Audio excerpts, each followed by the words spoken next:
देखो हमारी next video में क्या है, टाइप्स ऑफ कांस्टेंट। हम बेसिकली 4 टाइप्स ऑफ कांस्टेंट पढ़ेंगे। अभी ये मत सोचना कि मैडम हमारे नोट्स में नहीं है, ये वैसे पढ़ा रही हूँ ताकि तुम्हें वैसे नॉलेज हो जाए कांस्टेंट होते क्या है, वरना तुम्हारे नोट्स में से ही करवाऊंगी। अब देखो जैसे टाइप्स ऑफ कांस्टेंट है, इसमें क्या होता है कि जो हमारे पास, मान लो कि आपके पास ना एक क्या है, जैसे कि डस्टर है। डस्टर के अंदर कोई भी दो पार्टिकल है, उनका जितना डिस्टेंस है, चाहे तुम डस्टर को फेंक भी दोगे, वो डिस्टेंस हमारे पास क्या रहेगा, सेम ही रहेगा, वो चेंज तो होने वाला नहीं है। ये मैंने उसी चीज़ को दिखा रखा है, ठीक है। मैंने मान लिया ए कोई पार्टिकल, बी को पार्टिकल, उसका डिस्टेंस क्या है उनके बीच का, CIG। ए का जो पोजिशन वेक्टर मैंने मान लिया कि ए और बी कोई दो पॉइंट, और उसका ओरिजिन कोई भी एक ऐसा मान लिया ओ, एक फिक्स पॉइंट है जहाँ से उसका जो डिस्टेंस है या फिर पोजिशन वेक्टर वो RI है, और दूसरे का क्या है, RG है।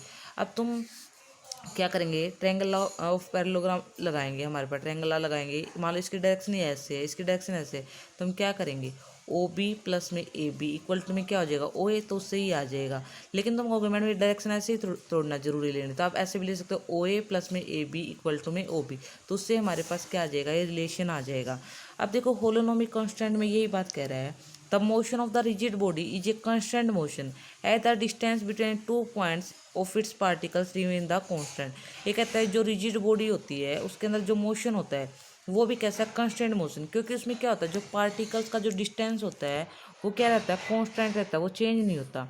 देखो आप करोगे RI माइनस RJ CIG आ जाएगा, या फिर RJ माइनस RI करोगे वो भी CIG। तो नेगेटिव का डिफरेंस है, उस नेगेटिव को डिफरेंस को हटाने के लिए हमने दोनों तरफ क्या ले लिया, स्केयरिंग ले लिया। अब देखो ये हमारे पास क्या आ गई, ये R के अंदर एक इक्वेशन आ गई, पोजिशन के रिस्पेक्ट में इक्वेशन आ गई, और इक्वल टू में क्या आएगा, ये 0। तो अब देखो हमारे पास ये कहती है कि डेफिनेशन होलोनोमिक कांस्टेंट की, constants are said to be holonomic if constant imposed on the motion of the system can be expressed in the form. यानी कि अगर हमारे पास क्या है, अगर सिस्टम के मोशन के ऊपर हमने कांस्टेंट लगा रखे हैं और उसको हम एक इक्वेशन की फॉर्म में अगर रिप्रेजेंट कर पाए, तो उसको क्या कहते हैं, होलोनोमिक कांस्टेंट। जैसे जैसे आपको समझाने के लिए मैं समझाती हूँ।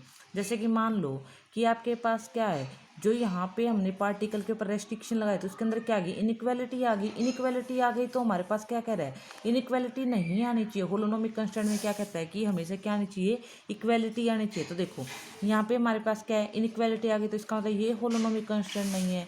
यहाँ पे देखो, यहाँ पे क्या पार्टिकल एक डायरेक्शन में मूव करे, इक्वल टू में 0 आ रहे हैं, तो ये भी कैसा हमारा होलोनोमिक कांस्टेंट का एक एग्जाम्पल है। जैसे यहाँ पे देखो ये भी इक्वल टू में 0 आ रहा है, यानी कि R और T में क्या है, ये एक इक्वेशन है, और इक्वल टू 0 आ रहा है, यानी कि इसमें भी इनइक्वालिटी नहीं है, तो ये भी कैसा मोशन है हमारा, एक होलोनोमिक कांस्टेंट कहलाएगा ये। तो ये कह रहा है कि देखो इसमें क्या होगा, जो फंक्शन होगा R का होगा, T का होगा, और इक्वल टू में क्या होगा, 0। तो जिसमें हमारे पास इक्वालिटी आ जाती है वो हमारे पास कभी भी होलोनोमिक कांस्टेंट नहीं बनेगा, वो कैसा होगा, नॉन होलोनोमिक कांस्टेंट। अगर मैं कांस्टेंट को क्या ना रिप्रेजेंट कर पाऊँ, इक्वेशन की फॉर्म में रिप्रेजेंट ना कर पाऊँ, तो क्या होता है, नॉन होलोनोमिक कांस्टेंट। उसके बाद होता है फ्री सिस्टम। अगर हमारे पास क्या एक सिस्टम, उसके अंदर नंबर ऑफ पार्टिकल्स, अगर नंबर ऑफ पार्टिकल्स पे कोई रेस्ट्रिक्शन नहीं है तो कैसा कहलाएगा, फ्री सिस्टम।